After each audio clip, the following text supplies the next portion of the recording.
something was missing. The cultural life of this community was not really there. It's 500,000 people in the Northeast Valley.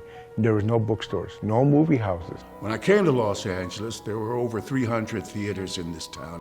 There was only one black theater in that entire pantheon of theaters, 300 theaters.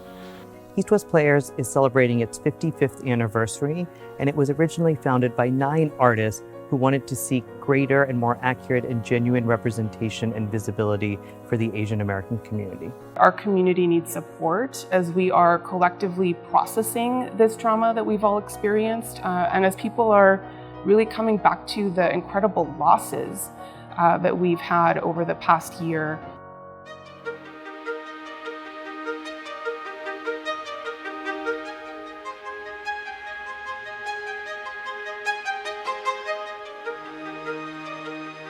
The LA Arts Recovery Fund grant is going to have the most immediate impact in Self-Help Graphics' ability to step up for the community at this time. COVID-19 has had a tremendous and awful impact on Latinx communities across the country. We're going to be able to build our audience beyond the traditional Little Tokyo area and capture the imaginations of all of the Southern California area.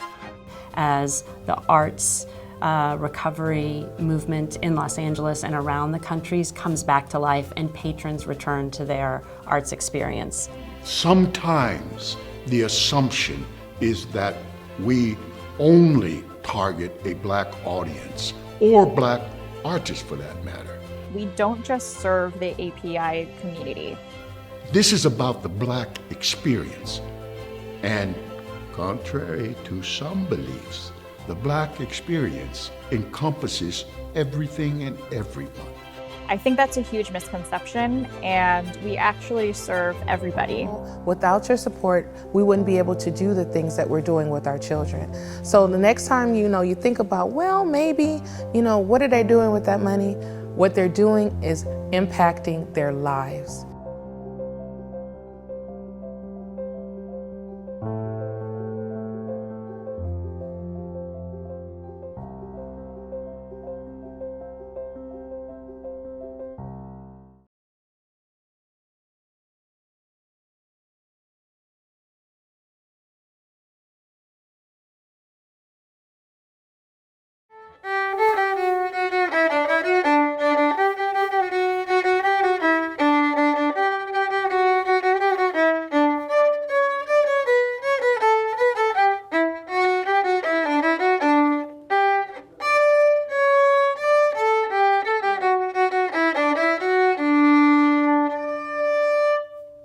My name is Billy Mitchell, and I've been a jazz musician for many years.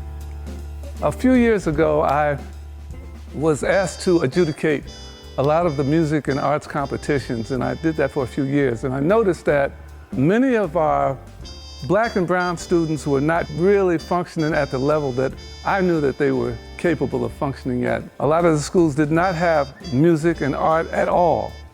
And this really affected the inner city schools in a very devastating way. And so our program morphed into a music workshop program just in an attempt to give youngsters in the most challenged areas of the city the opportunity to experience some semblance of music. About 10 years ago, we had the opportunity to come to South Los Angeles and begin a music conservatory program that featured all classical music and all classical string instruments. Hi, my name is Mary Paul, and I'm one of the parents from SAPA. My sons, actually we've had 5 children come through the SAPA program, starting with my eldest son, who was Jermaine Paul. He currently plays the bass. SAPA has been a pivotal part of my children's development. For example, my son Jermaine graduated high school at 17. He was the youngest African American in history to enter into the CSUN Northridge Jazz program. Mr. Mitchell gave my son his first bass. We didn't know what he was going to do when he decided to play a bass. We didn't know where we were going to go. We didn't know how to even obtain one. And we walked into the Boys and Girls Club one day, and Mr. Mitchell just made his eyes light up because he just handed him a bass. And from there, my son developed an absolute love for music. We are the only music program in this South Los Angeles area. I think one of the hidden gems of this program was its effect on young people. I'm a jazz musician. I had no idea that classical music could play such a positive role in a young person's development. And we're forever grateful for it. All the parents are grateful, all the kids are grateful. Without your support, we wouldn't be able to do the things that we're doing with our children. So the next time, you think about, well, maybe, what are they doing with that money? What they're doing is impacting their lives. They're changing their entire future. They're making sure that they have everything they need to succeed, and music is only a minute portion of it. Everything that is taught here is for the kids to go out and be better in the world. So I just want to say from the bottom of my heart, thank you. Thank you for giving. Thank you for caring. Thank you for allowing us to be able to share in this program due to your generosity. We appreciate you.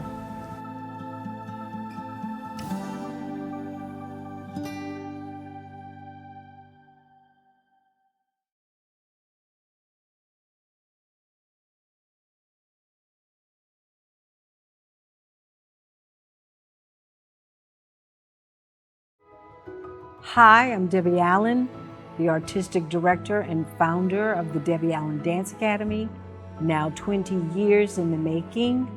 We have been training an incredible group of young people, elders, physically impaired, amazing students who are now all over the world doing all kinds of wonderful, wonderful things. Hello. My name is Karen McDonald, and I have the pleasure of being the director of the Debbie Allen Dance Academy. I want to tell you just a little about our incredible school. Miss Allen, many years ago, as she was doing so many Academy Award shows and just many different dance shows, and she was looking for talented dancers, she couldn't always find the dancer who was well-versed in all disciplines. So she decided, her and Mr. Nixon, that they would start the Debbie Allen Dance Academy, a school that would train dancers not only in classical ballet, but modern dancing, Dunham technique, Horton technique, tap, African, jazz, character, flamenco, and so we started the Debbie Allen Dance Academy. Now, in the middle of COVID, we probably were the first dance studio to become a virtual dance studio, and just determined not to let COVID defeat our goals.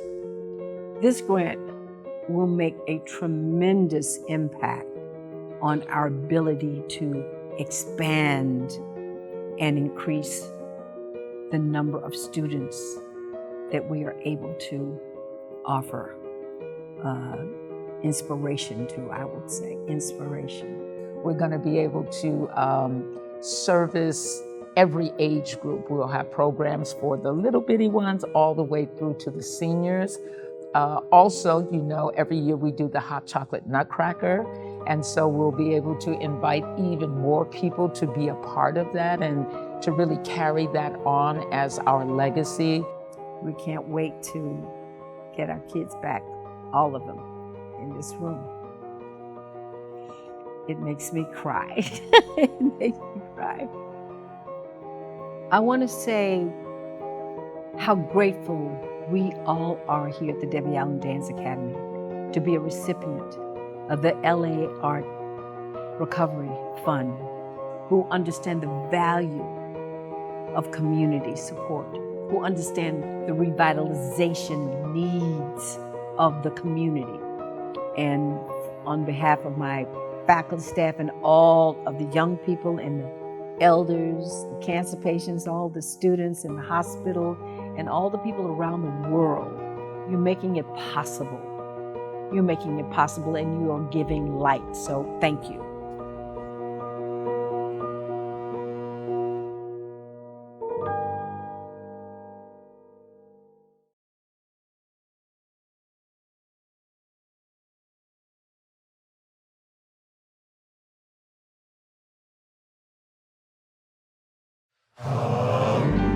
This ain't coming from no prophet,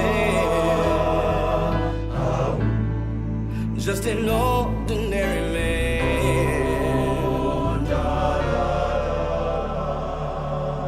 When I close my eyes, I see the way the world shall be when we all walk hand in hand.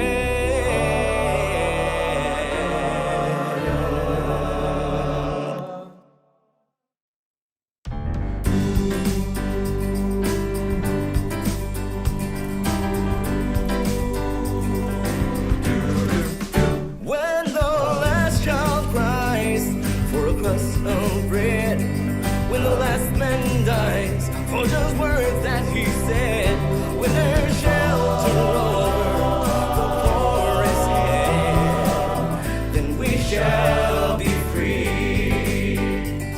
When the last thing we notice is the color of skin, and the first thing we look for is the beauty within. When the skies and the oceans are clean again, then we shall be free. We shall be free. We shall be free. Stand straight, walk proud, 'cause we shall be free. When we're free to love anyone we choose, when this world's big enough for all different views, when we all can worship from our own kind of view, then we shall be free. We shall be free. We shall be free.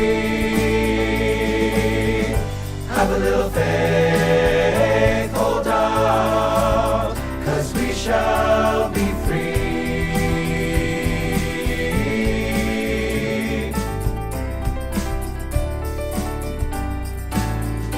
And when money talks for the very last time, and nobody walks a step behind, when there's only one race, and that's humankind, then we shall be free. Oh, we shall be free. We shall be free. Stand straight.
Ladies and gentlemen, please welcome our MC to the stage, internationally recognized director, choreographer, author, dancer, Emmy, Golden Globe, and Tony Award-winning actor, and 2020 Kennedy Center honoree, Debbie Allen.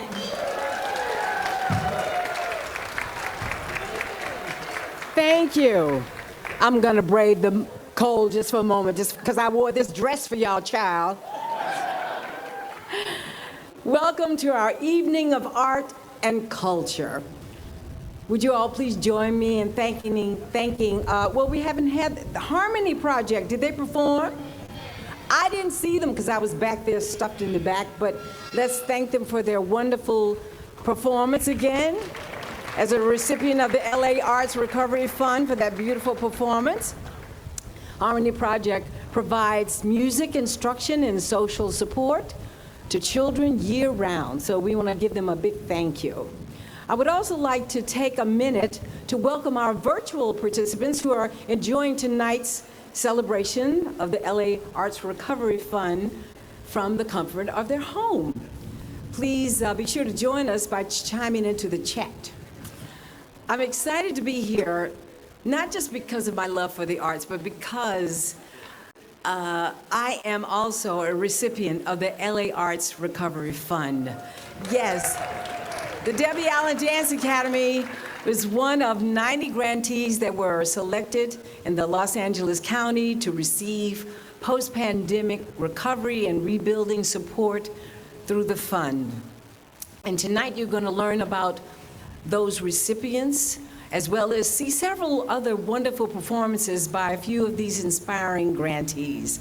But I'd just like to take a moment to extend my personal thanks to the LA Arts Recovery Fund for their generous support, which has allowed us to expand our reach to the children who've been so isolated and separated during this pandemic, and to the elders, our 60 to 95-year-olds who come and dance with us, and to help us continue our program with Journey of Yourself, our cancer program, where we, through dance, help people in various stages of their diagnosis, through dance, find more ways to address their situation and to face their fears. So we're grateful to each funder for understanding the value and revitalization needs of the community. So thank you. Now please join me in giving a warm welcome. It's a little chilly. I'm saying warm, child, please. Ooh! I feel like Diana Ross. Should I start singing? Do you know where you're going to? Do you like the things that life is showing? I'm sorry, I digress. I'm sorry. Please welcome a fellow grantee, the founder, CEO, president, and director of Red Nation Celebration Institute, Janelle Romero, who will commemorate and recognize indigenous peoples' principal kinship with the land through a Tongva land acknowledgement. Janelle.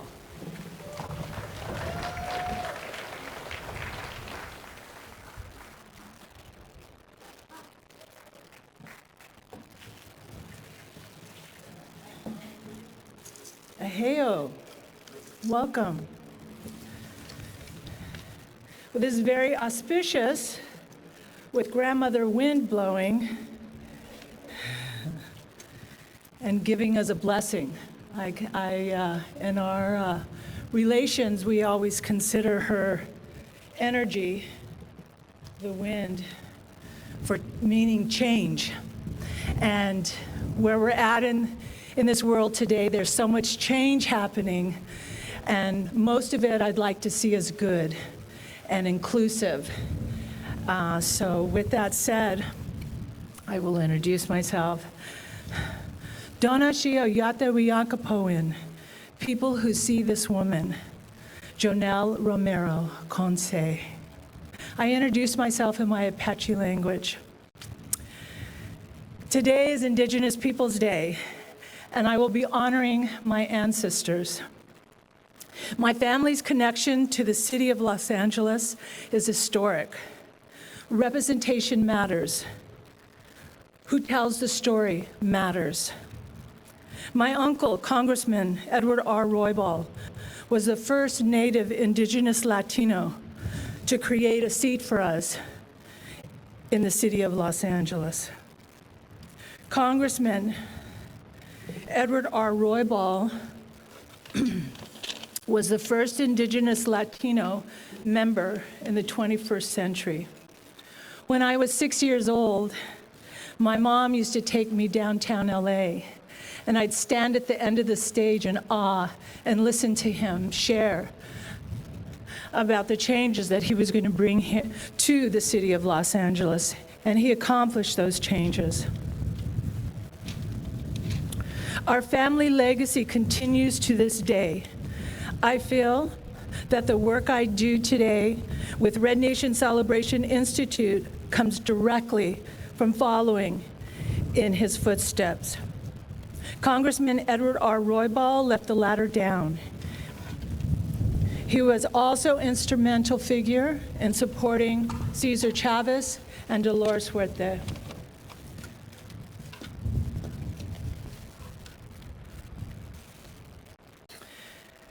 This is the Tongva acknowledgement from one of our board members, our dear board member that we lost this March, Julia. She was an amazing woman and a huge contribute to our nonprofit organization. But before I go into that, I want to say Red Nation Celebration Institute is the longest standing Native arts and cultural nonprofit in the city of LA.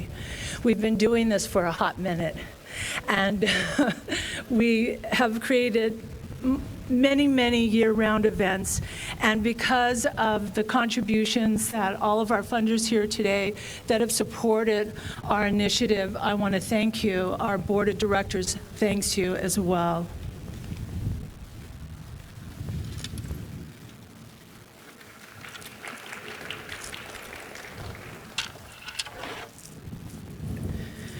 I carry the medicine of doing everything backwards, so I'm going to just proceed on with that. So I'm going to do the land acknowledgement and then do the welcoming song.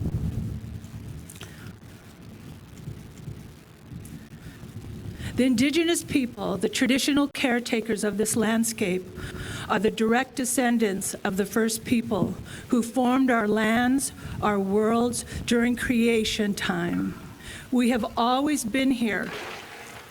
They prepared and became the landscape and the worlds for coming of humans with order, knowledge, and the gifts embedded in the landscape. From our ancestors, we were imbued with the responsibility and obligation of our original instructions, guided by protocol to be part of, take care of, and ensure the welfare of the intended family and community, defined in its most inclusive expression, the nature, to be passed on those teachings and responsibilities onto our children and grandchildren, to all those that now live here.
hope that you continue to support the arts. And remember, when you drink water, say a prayer because it's holy, sacred water.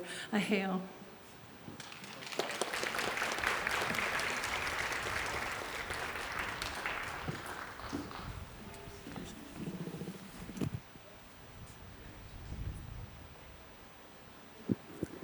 All right. So good. This is great. Thank you, Janelle, for that powerful land acknowledgement and beautiful song. It's really important recognizing the land is not just critical on Indigenous Peoples Day, but every day as we look to the future in a process of truth and reconciliation. All right, they have a little teleprompter. I read past that, honey. That's all right. Keep going. Thank you, Janelle. Now, join me in welcoming this evening's host, a longtime social justice advocate and art supporter, the president and CEO of the California Community Foundation, Antonia Hernandez.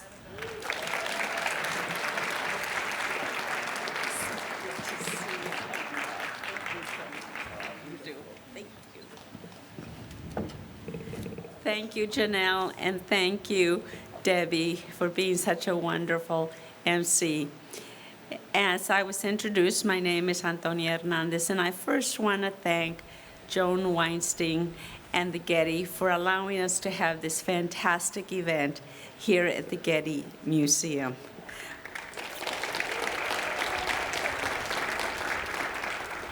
You know, LA is a creative place, and when I talk about LA, I'm talking about Southern California.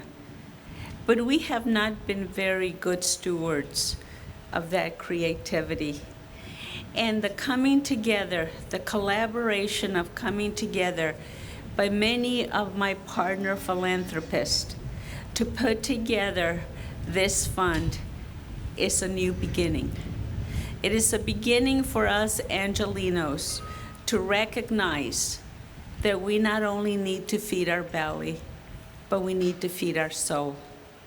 And most importantly, we need to support the organizations that start, the small, mid-size art organizations that make up this wonderful place. You're going to see some of them. You have heard some of our grantees. The California Community Foundation has been here for 105 years. We are the foundation for the people of the place called Los Angeles. We're here, and our sole purpose is to improve the quality of life for all Angelenos. That is our task. And including all Angelenos is also, including the creative part, the soul and the spirit of who we are as humans. And through this collaboration, we have been able to raise, I am told, over $40 million.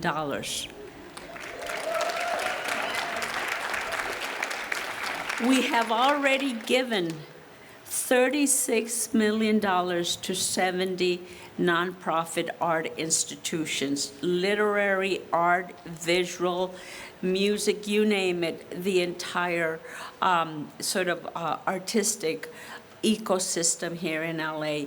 But our goal is to raise $50 million because we need to sustain that creativity. And the pandemic, more than anything, has shown, particularly for many of us, at home or isolated by ourselves, the need for human contact. This is the first event that CCF has held.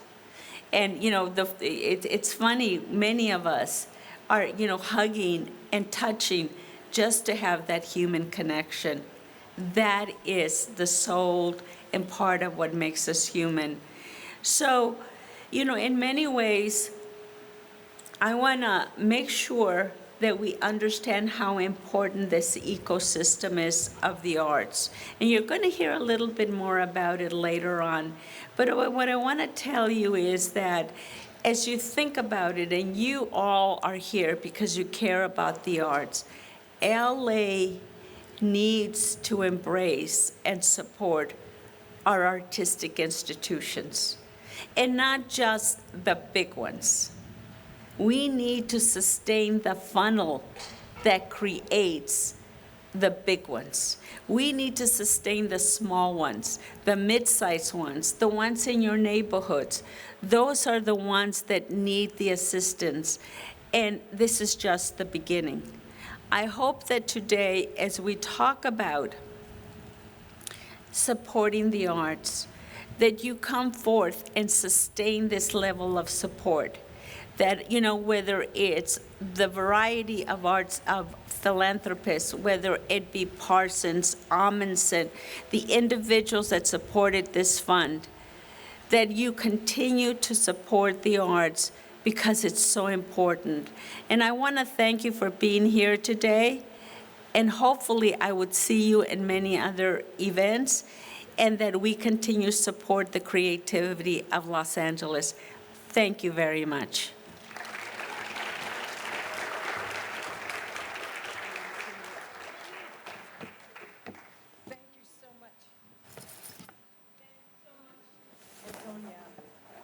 That very informative and inspiring talk about our ecosystem. I loved hearing all of that. It's now my pleasure to introduce, is it on? It is now my pleasure to introduce Joan Weinstein, director of the Getty Foundation. Joan has been a steadfast advocate of the Los Angeles community for many years, and this fund would not be possible, would not be possible without, come on child, roll that teleprompter, come on honey, without her support, collaboration, and commitment to our local arts organization. Joan.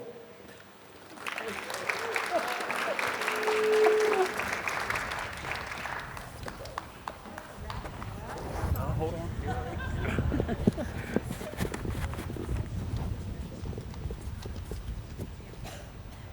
Now can you hear me? No? Yeah. No, I can't. Now can you, oh, now you can hear me.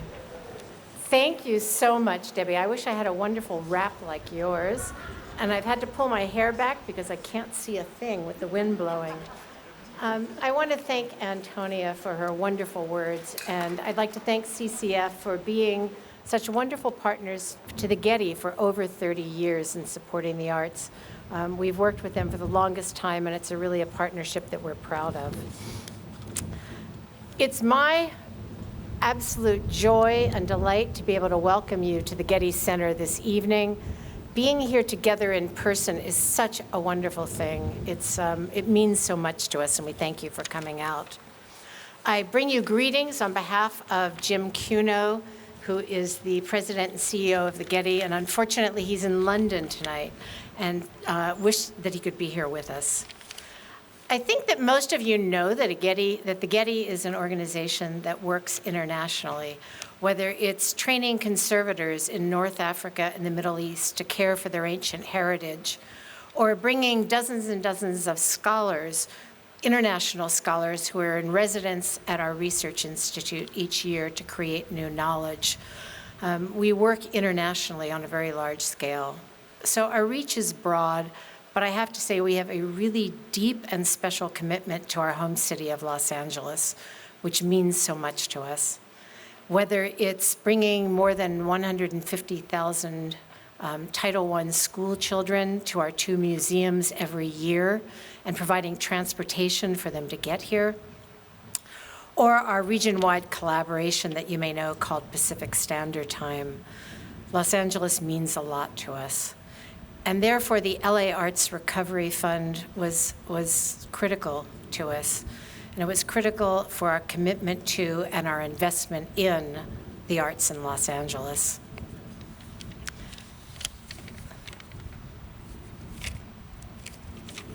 And I can't read a word of these. I don't have light, I don't have anything, so I'm gonna just have to improvise here. Antonia has already spoken eloquently about what small and mid-sized arts organizations do for us in our communities. And many times they are anchors in their communities. They are the places that nurture the next generation of artists. They're the places that are critical, that provide the critical after-school programs for youth in underserved communities. They're the places that preserve cultural traditions that might be lost to us without them. And we should all realize that they are the places that bring us joy and solace at this moment where we are coming through this incredibly difficult period of loss that is related to the pandemic. And these organizations provide the joy and the solace that we need at this moment. The LA Arts Recovery Fund is lifting up these organizations, and we say that all the time. But what does that mean on the ground? It means that they can hire back staff that they had to lay off. And I want to tell you, a lot of those staff are artists, not just teaching artists in their organizations, but many artists have their day jobs in these nonprofit organizations. It allows them to pay the rent. It allows them to expand their digital reach. It allows them to implement the health and safety protocols that they need in this new era of COVID. And I have heard so many of them say that receiving these grants and the operating support that it provides is allowing them to sleep at night. They're not worried about how they're going to pay the rent the next month, and allows them to imagine a new future for the arts in LA, a more inclusive, a more transformative arts for our region. I don't have to tell you at length about these 90 arts organizations that we've supported, because you're going to get to experience some of the performances. You already had that in the wonderful music coming in, and you're having your photos taken by Los Fotos, one of the recipients of one of these grants. We're going to have a short program of performances coming up, but I would like to take a moment to say just a few personal thank yous. First is to the Getty Board of Trustees, who boldly stepped up in the very first days of the pandemic. We're talking March of 2020 already, and committed to doing something for small and mid-sized arts organizations. And it was that commitment that led to the creation of the LA Arts Recovery Fund. And our board chair, David Lee, is here with us tonight. And I know he was in that corner over there, so I'd like to thank David and the entire Board of Trustees. I'd also like to thank one of our trustees who couldn't be here with us tonight, Rob Lovelace, and his wife, Alicia Mignana, who created a challenge grant to our Getty Patron program and that provided additional funding for the LA Arts Recovery Fund. And finally, I want to extend a very personal and heartfelt thank you to the Getty and CCF events team. You know, doing an event like this is stressful under the best circumstances, but they started planning this 2 or 3 months ago and had to plan for every possible contingency. These are a group of dedicated professionals, and I want to recognize them because they have made it possible for us to enjoy this evening. And the CCF team has also curated and put on this amazing performances that you're about to see. So I think we all should give them a round of applause. So I'm going to get out of the way. I'm going to turn it back over to Debbie Allen, and she's going to introduce what's going to be a short program of wonderful performances so you can experience the art of some of our grantees, and having live performance again is one of the most exhilarating things in the world. And we're going to have opportunity to, for those of you who haven't had anything to eat yet, and also coffee and dessert, and to be able to spend more time just being in one another's company this evening. So thank you so much, and I'll turn it back over to our wonderful MC this evening. Thank you.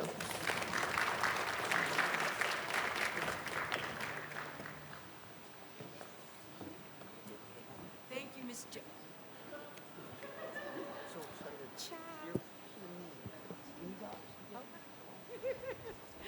Thank you so much, Ms. Joan. Your advocacy is critical to the arts in LA, and your words truly touch all of us who are on the ground.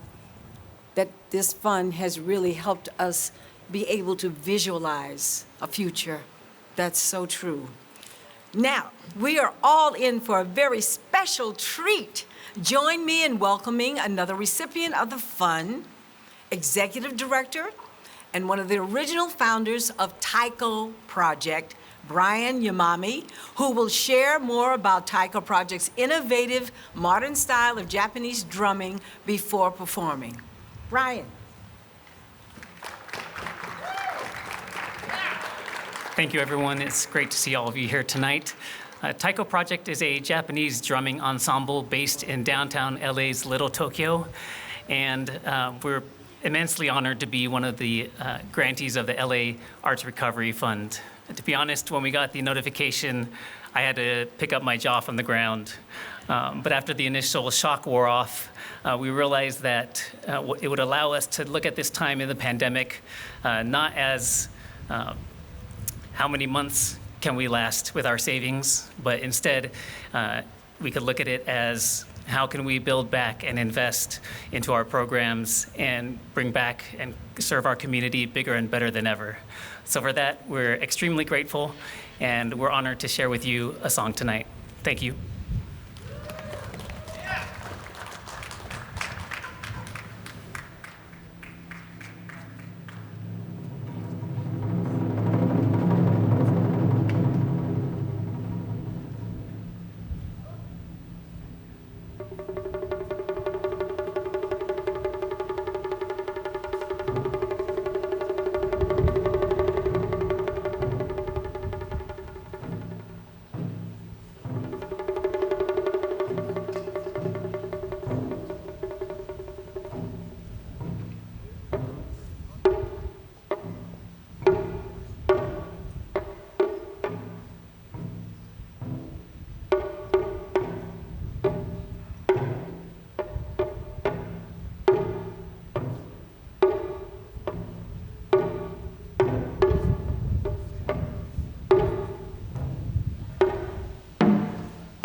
fantastic. Everyone, Tycho Project, bravo. Thank you so much, Tycho Project and Brian. Poet Audre Lorde once said, poetry is not only dream and vision, it is the skeleton architecture of our lives. It lays the foundation for a future of change, a bridge across our fears of what has never been before. Street Poets Incorporated, another of our grantees, harnesses the healing power of poetry and music to build community. Please welcome the director of Schools and Community Programs, a gifted poet and spoken word artist, Frank Escamilla.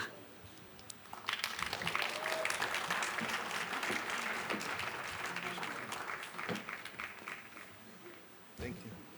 What's up, family? How you feeling? That was a really nice introduction. Yo, how old do you have to be to join the drum class? Like, can I get in there?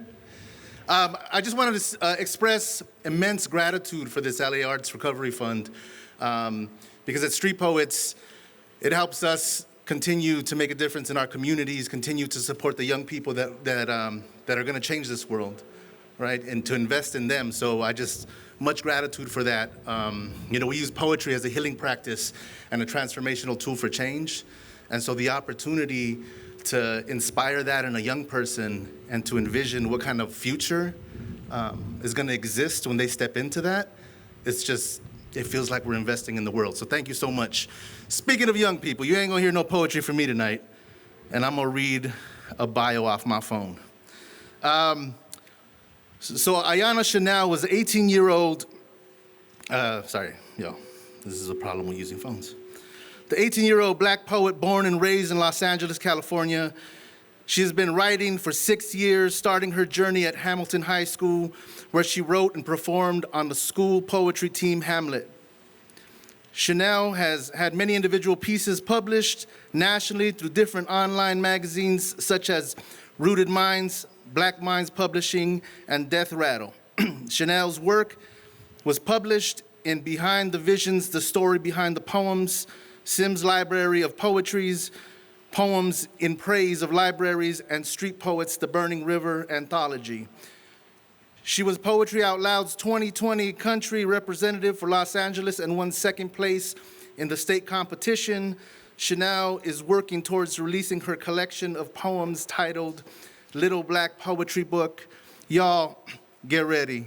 You can stand up, you can sit down, but just get ready. Put your hands together for Ayana Chanel.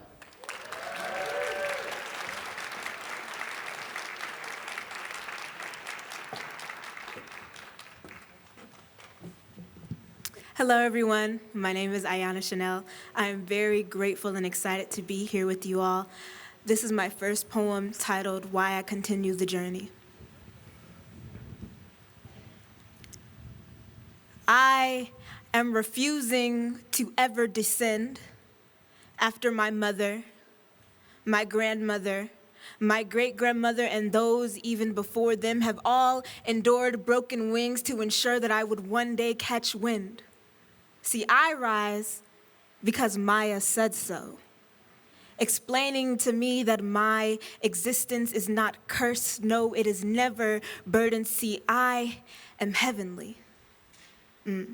Her voice is like gospel, constantly ringing in my ears, sitting in my heart, and I am always willing and ready to share the good news. See, I rise because I know that some people are preying on my downfall. I am constantly being hunted at like duck seeds, and they are aiming at my every move and calculating future steps. So yes, they will be upset when I make it out alive. I rise because I know no other direction. See, this is as natural as going south for the winter like birds. There is internal compasses ingrained in me like going north following stars. Yes, this is instinct, baby.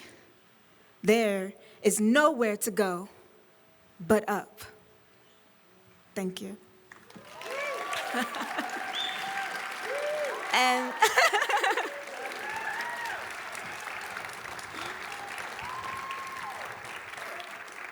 Thank you. I love the woo back there. That was great. This is my second poem. This is my second poem titled Joy is Like. Joy is like a dandelion. Blowing on it, watching it be suspended in midair in time, and knowing that you have just placed all of your hopes and dreams on this tiny little seed.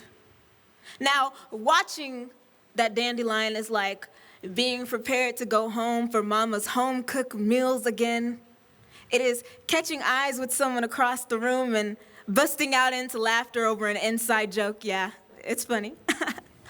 See, watching this dandelion is like watching that little kid catch the ice cream truck just before it turns the corner.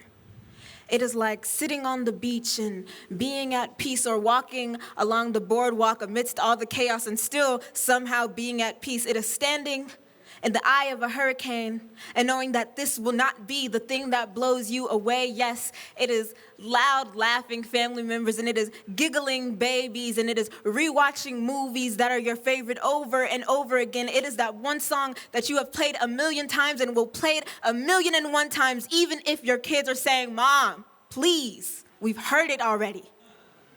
See, joy is like that dandelion. And you should always hold on to not only that stem, but that belief that this tiny little seed will carry your hopes and dreams beyond this world, beyond this universe. See, joy is eternal. You feel it in here, and you share it. Let it grow, and place it as many places as you can go. Thank you.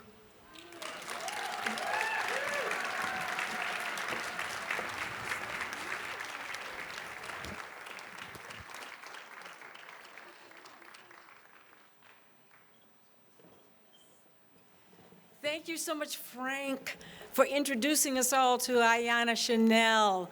And for you, Miss Ayanna, you are glorious. Yes, you are heavenly. Thank you for sharing your gift with us. That was lovely.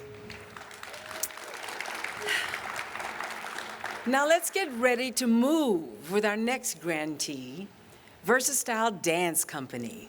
Give a warm welcome to one of the original members of VersaStyle, principal dancer and project manager, Brandon Jusan?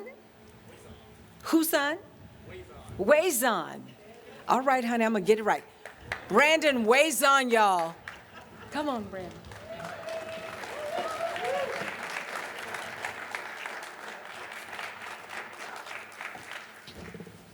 Hello, everyone. We doing good this evening? Yeah, let's put the energy up. Come on now. We're about to see a hip-hop dance performance. All right? This is a call and response culture, so we like the energy, okay? Yeah, let's keep it up.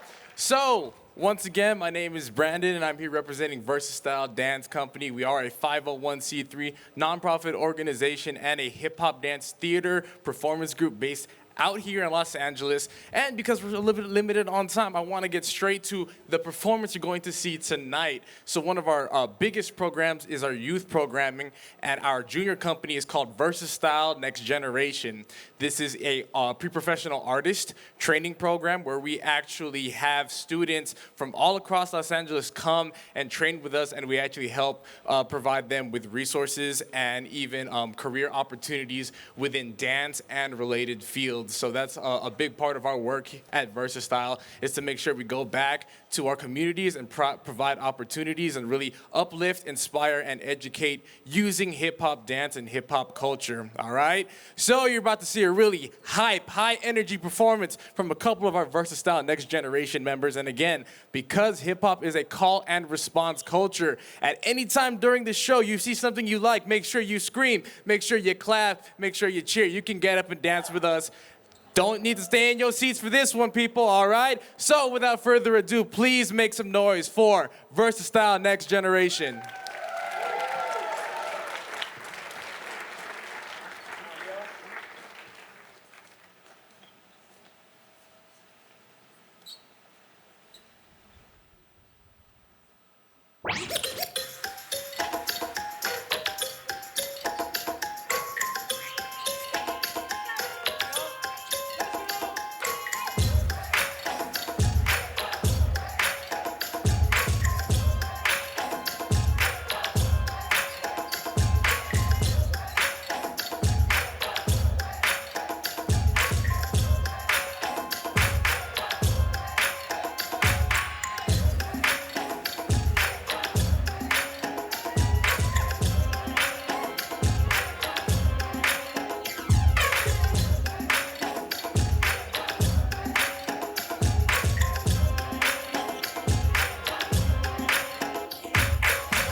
Yinde badrive. Akhala leso sikhalo madoda. Abalekane. Yinde badrive. Washo sizwakala isikhalo sakho ufana umdala.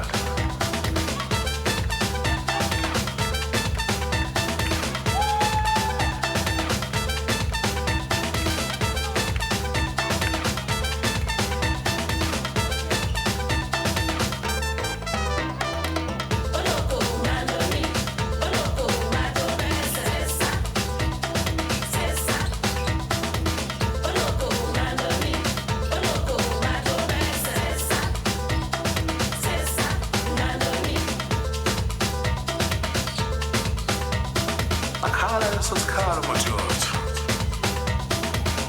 Washo sizwakala isikhalo sakho ufana umdala. Abalekane. Yinde badrive.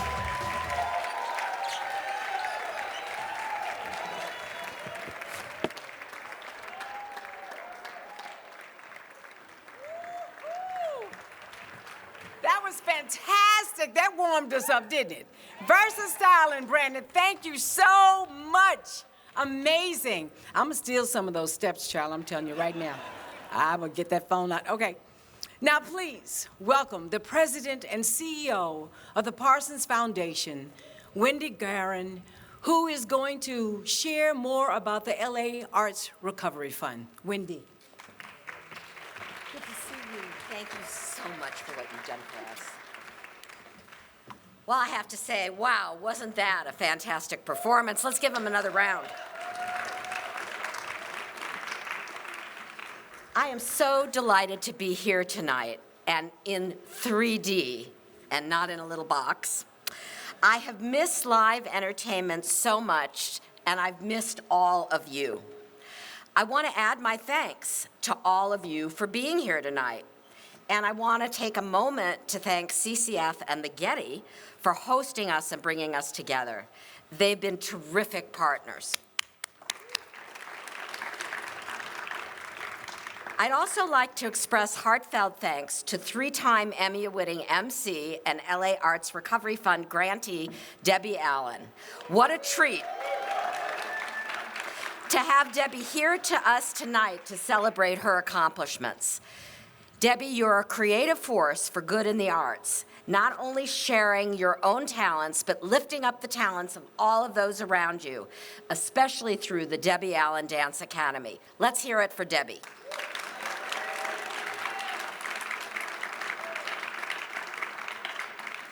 So we know that collaboration takes us so much further, doesn't it? I hope you've been as inspired as I have been by tonight's performances from our grantees. George Bernard Shaw couldn't have anticipated the pandemic, and yet he was prescient when he said, "Without art, the crudeness of reality would make the world unbearable." COVID-19 forced us to consider a world without art, and I know because you're here tonight, you agree that we couldn't let that happen.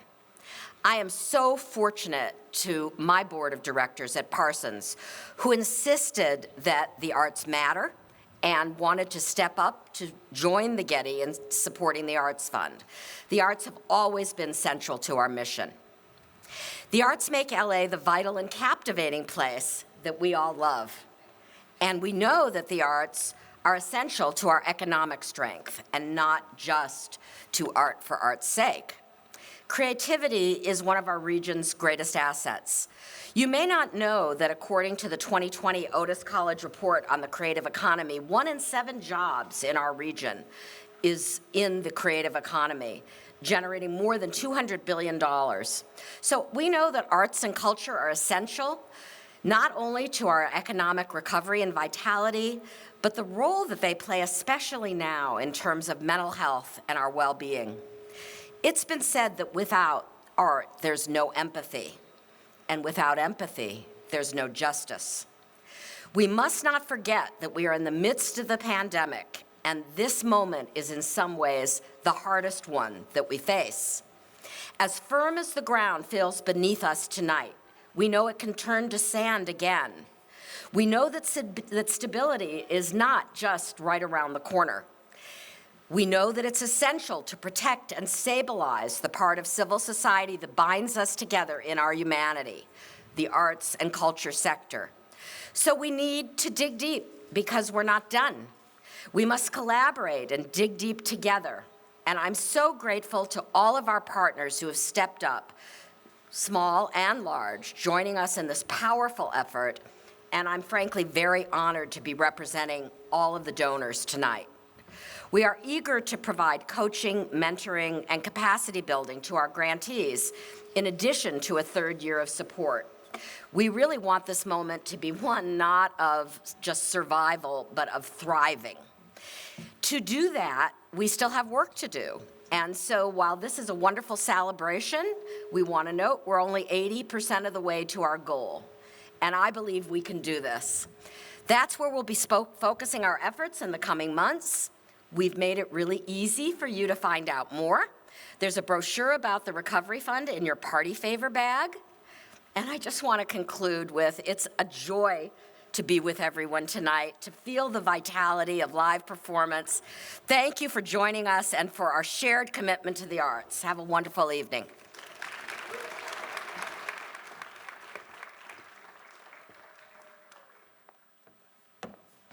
Well said, Miss Wendy. We got work to do. We got more work to do. And that's inspiring creativity is a big part of it for all of us. So we want to say thank you to Wendy and all the LA Arts Recovery Fund funders for your commitment, your generosity to the LA Arts community. I thank you for all of us. And thank you again to all of our grantees who helped make tonight so special, including, yes, including our invite designer, self-help graphics, and photographer Los Foros Project. I hope that everyone has enjoyed this evening's performances, and I'm wishing everyone online a really good night. And for everyone that's here at the Getty, we're going to close out this evening with a final performance by another grantee, the Gay Men's Chorus of Los Angeles. Good night, everybody.